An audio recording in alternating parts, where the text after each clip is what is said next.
تخيل معايا كده إنك في وسط زحمة شديدة، ناس بتتكلم، أصوات عالية، مطالب من هنا وهناك، وكل واحد عايز منك حاجة. فجأة أنت قررت إنك تقف شوية، تاخد نفس عميق وما تسمعش، مش لأنك مش سامع، لأ، لكن لأنك قررت إن الكلام ده مش مستاهل. أهلا بيكم، أنا نرمين حكيم وده بودكاست قلم حبر. الموسم الثالث زي ما وعدناكم بنكسر مع بعض شوية معتقدات ممكن تكون عايشة جوه مننا من سنين. اوعوا تنسوا الاشتراك في القناة ولايك وشير للحلقة، ورأيكم مهم جدا بالنسبة لي. النهاردة عندنا موضوع مهم شوية، موضوع اسمه اللامبالاة. الكلمة دي لما بتتقال بيجيلك شعور فوري كده، دي حاجة وحشة، دي قسوة، ده عدم إحساس.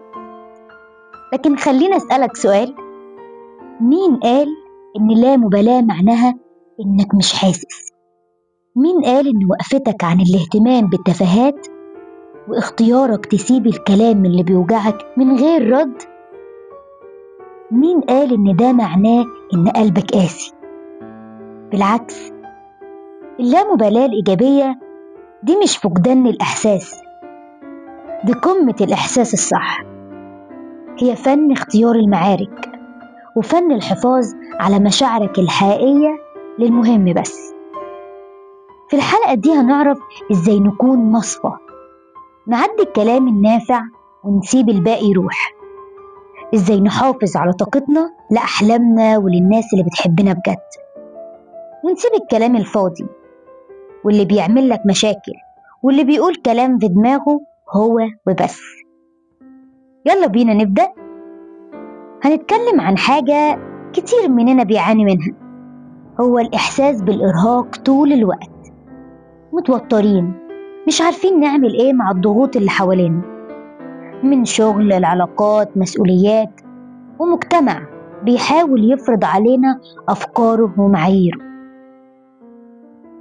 هل سألت نفسك قبل كده ليه في ناس رغم الصعوبات بتعيش بسلام وبتضحك من قلبها ومش بتتأثر بكلام الناس؟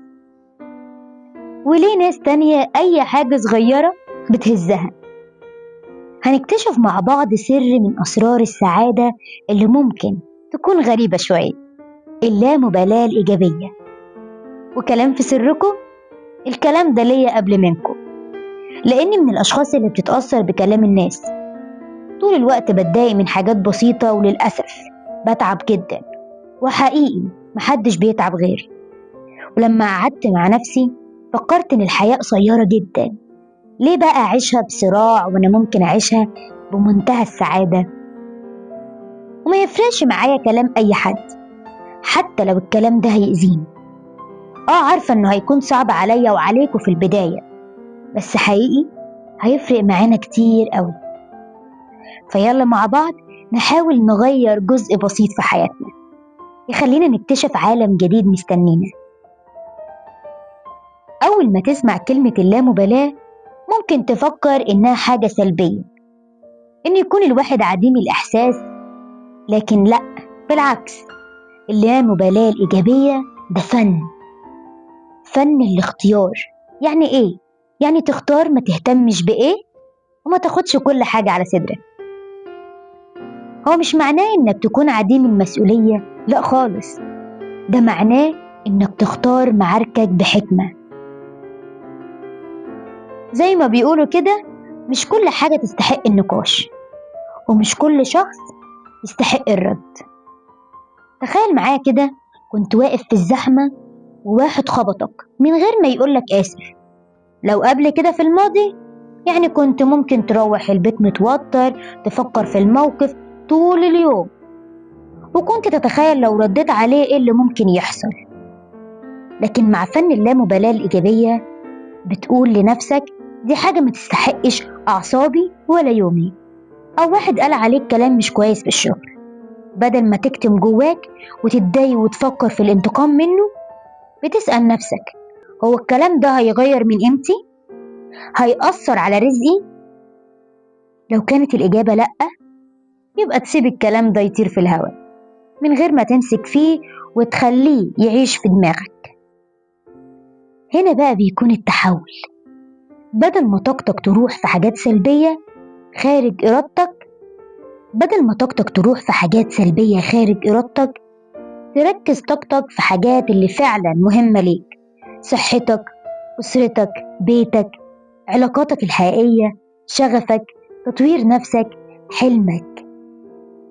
اللامبالاة الإيجابية دي حرية شخصية، هي إنك تمسك بزمام الأمور وتقرر إيه اللي هتتفاعل معاه وإيه اللي هتسيبك منه. طب إزاي نطبق الكلام ده؟ أول خطوة، حدد أولوياتك الحقيقية. اكتب على ورقة إيه الحاجات الأهم في حياتك: عيلتك، صحتك، شغفك. أي حاجة خارج القايمة دي خليها بعيد عنك، آخر سلم الاهتمام بتاعك. تاني خطوة، اسأل السؤال السحري: هل ده هيأثر على حياتي بعد سنة من دلوقتي؟ بتضيع وقتك في كلام تافه على الإنترنت، اسأل: هل ده هيغير حاجة في حياتي بعد سنة؟ غالبا هيكون لأ، فسيبك مني. تالت خطوة، قبل ما ترد خد نفس. حد قالك حاجة جرحتك؟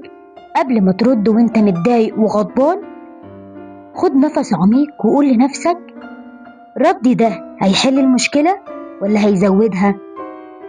لو سكت هينتهي الموضوع. كتير من الأمور بتكون زي النار، لو ما غزتهاش هتطفي. ودي حاجة بقولها لنفسي جدا جدا جدا، لأن حقيقي ساعات بتضايق من أقل حاجة وببقى عايزة أرد وأفضي اللي جوايا، بس للأسف ممكن ردي ده يغذي النار، وده هيزود المشكلة أكتر مش هيحلها.